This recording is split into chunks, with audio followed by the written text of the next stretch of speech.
a great privilege to welcome you to our survey of the Protestant Reformation. In our program, we're going to take you from the very beginning of the Reformation with Luther and show you how lives were changed, churches were spawned, and cultures were redefined and strengthened and forever marked by the power of the gospel that will bring us all the way to the American shores. This event that happens beginning in 1517, we celebrated on October 31st as Reformation Day, begins with Luther's nailing the 95 Theses to the church door in Wittenberg. It was an opportunity to debate the question of indulgences. Little did he know that what he was doing was exploding a powder keg that would change the shape of Europe and the modern world and postmodern world to this very day. Now you might be asking the question, why in the world would I care about church history? Anniversaries come and anniversaries go, and what really matters is living in the present. But you need to understand, the scriptures themselves teach us to be students of history. Listen to Hebrews chapter 13 and verse 7. The writer of the Hebrews tells us, "Remember your leaders, those who spoke to you the word of God. Consider the outcome of their way of life and imitate their faith. Jesus Christ is the same yesterday and today and forever." In those classic words from Hebrews 13, we are commanded to learn from the lives of those Christians who've gone before us as they taught us the Word. And so in our study, we are going to take you to some of the greatest teachers of the Word that God has raised up in the history of the church. The Protestant Reformation, following that principle of the Bible as the authoritative Word of God, was fashioned by teachers who taught people through catechisms and reforming movements to be absolutely faithful to the Word of God. And so in our study, we're going to take you to the Luther lands, to the place of Martin Luther, and we're going to learn about his life, his struggle, his hope to understand how he could find a God of grace, and his rediscovery of justification by faith alone as taught by the Apostle Paul in the Epistle of Romans and Galatians. We're going to see how that beginning with Luther begins to work its way out in other contexts.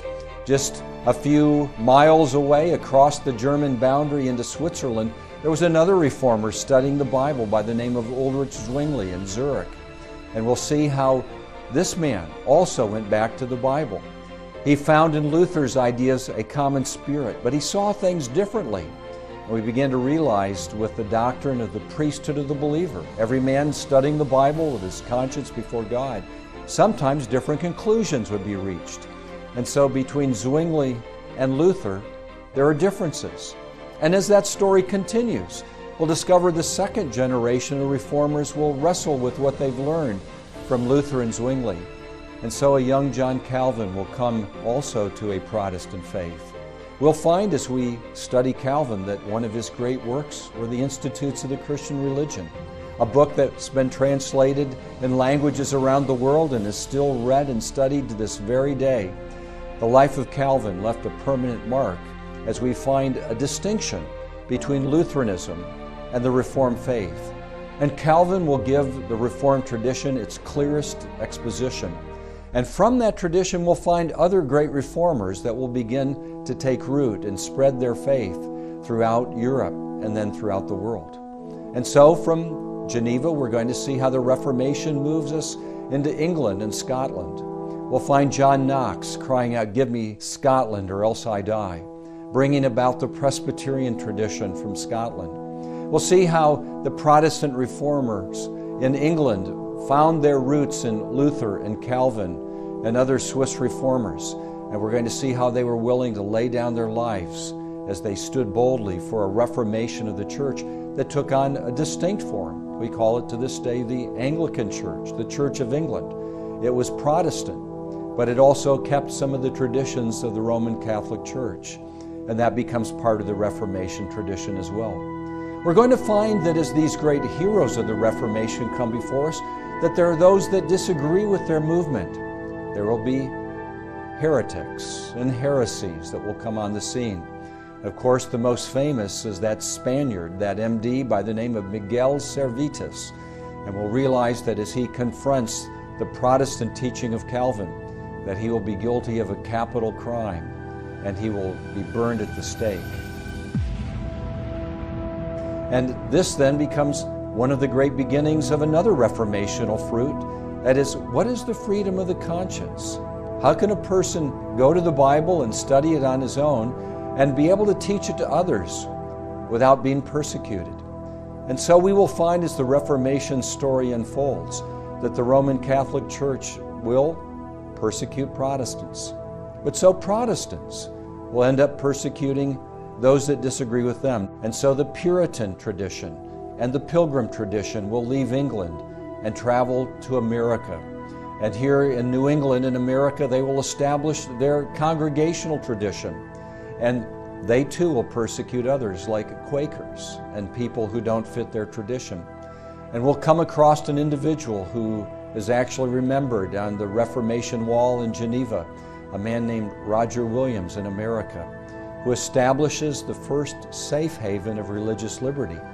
He takes views that were not consistent with the Puritans of New England, and he establishes his Providence Plantation in Rhode Island and gives the birth of religious liberty. And so as America is formed, one of the reasons that many people leave Europe is to find a place to have freedom of conscience. They came and established their own tradition. Maryland was originally a Catholic settlement.